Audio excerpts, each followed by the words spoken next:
Terima kasih Bung Daeng Ya. atas waktu dan kesempatan ini. Ya. Kami mengharapkan kebijakan pemerintahan ini bisa tergeser dengan isu nanti kawan-kawan di tanggal 22/9/22 ini. Ya. Mudah-mudahan ini jadi peluru buat kita dan menjadi tembus kepada pemerintahan dengan syarat bergerak, berjuang bersama. Di sisi lain kami dari sektor perhotelan, tadi yang dikatakan Bung Daeng, memang hampir 300 hotel dijual secara online. Ya. Dan dengan kapabel yang sangat bisa dibilang murah.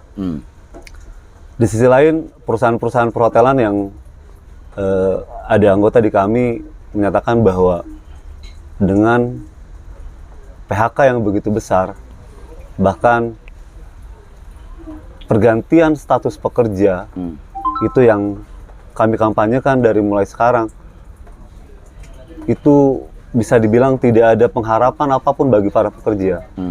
Di lain, perusahaan-perusahaan sekarang menggeser status pekerja dengan pekerja casual atau bahasa umumnya dengan pekerja harian. Ya.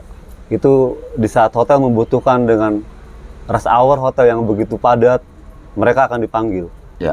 Tapi di saat hotel sepi, mereka akan di-stop.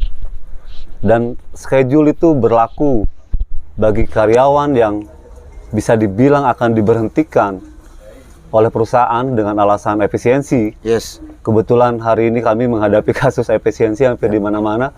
Kami ada di 11 provinsi dan hampir semuanya mengalami itu. Dan hotel bilang mengalami kerugian di saat pandemi. 2 tahun ditarik sebagai pandemi. Alat yang bisa dibilang mutakhir dengan dilengkapi Undang-Undang Omnibus Law, pengusaha berlaku bebas, terjun bebas, segala macam. Bahkan kami menyikapi di lapangan dan peradilan yang tidak berpihak kepada kita, semua hampir kasus pandemi ini peradilan hubungan industrial dimenangkan oleh pengusaha. Tapi di sisi lain, pengusaha di saat pandemi banyak vitamin yang disuntikan oleh pemerintah dari berbagai apapun, pajak, dihilangkan pajak segala macam, bahkan dikasih bonus-bonus supaya hotel bisa bertahan. Nah, bagi kami bukan apapun yang didapat, bahkan PHK yang didapat dengan komposisi yang bisa dibilang sangat tidak wajar, tidak manusiawi. tidak manusiawi.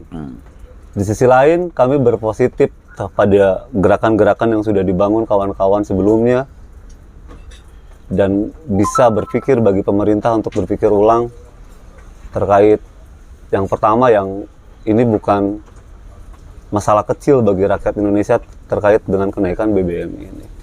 Di saat tadi sudah bilang bahwa BBM ini di angka 500 perak pun kenaikan itu kami sangat teriak. Apalagi ini 30%. 30% ya, itu ya mungkin bisa dibilang 50. Pemerintah ini kalau tidak kuat dengan serangan-serangan dari rakyat, mohon berbicara jujurlah dengan rakyat. Rakyat semakin sekarang semakin cerdas. Rakyat semakin sekarang semakin pintar. Jadi tolong kepada pemerintah, kalau isu BBM, bukan isu lagi, ini udah terjadi. Kalau kenaikan BBM ini bisa berpikir ulang untuk kesejahteraan rakyat, itu mustahil. Dan semua dari komponen setelah BBM naik, kita lihat saja. Sudah pada naik. Bahkan ada yang dibilang naiknya. Betul. Ini memang harus kita sikapi dan kemungkinan gerakan-gerakan yang kita akan lakukan untuk kedepannya, kita akan continue untuk menggerakkan, apalagi ada bahasa sekuat manapun gitu. Kita berdiri untuk memperjuangkan hak suara buruh maupun rakyat Indonesia. Terkait berbagai jilid, kami pernah melakukan aksi di depan perusahaan Amerika. Sampai aksi sekarang itu ke 36 pekan. Jadi kami akan lakukan walaupun suara kami kecil, tapi kami eksis setiap hari sepanjang untuk mengkampanyekan bahwa PHK efisiensi bukan dasar PHK untuk mengapresiasikan karyawan. Nah, di sisi lain, tujuan BBM ini sangat terpukul bagi buruh maupun rakyat Indonesia, ya bisa dibilang baru kita sembuh dari COVID, tapi kita lebih diserang lagi dengan parahnya daripada COVID, yaitu kenaikan BBM. Yes. Mudah-mudahan apa yang kita sepakati hari ini menjadi langkah berpikirnya untuk ke depan pemerintah tidak gampang untuk bisa dibilangnya sih mensejahterakan rakyat. Satu sisi, satu kalimat yang kami akan lakukan hari ini, lawan, sudah jelas kami akan berbagai upaya untuk melakukan hal-hal yang bisa dibilang untuk berpikir ulang pemerintah mengambil kebijakan. Satu lagi, saya harapkan kepada pemerintah, kali ini rakyat memang diam. Tapi kalau misalkan rakyat diam, itu bukan berarti tidak bergerak. Nah, inilah pergerakan kami dimulai.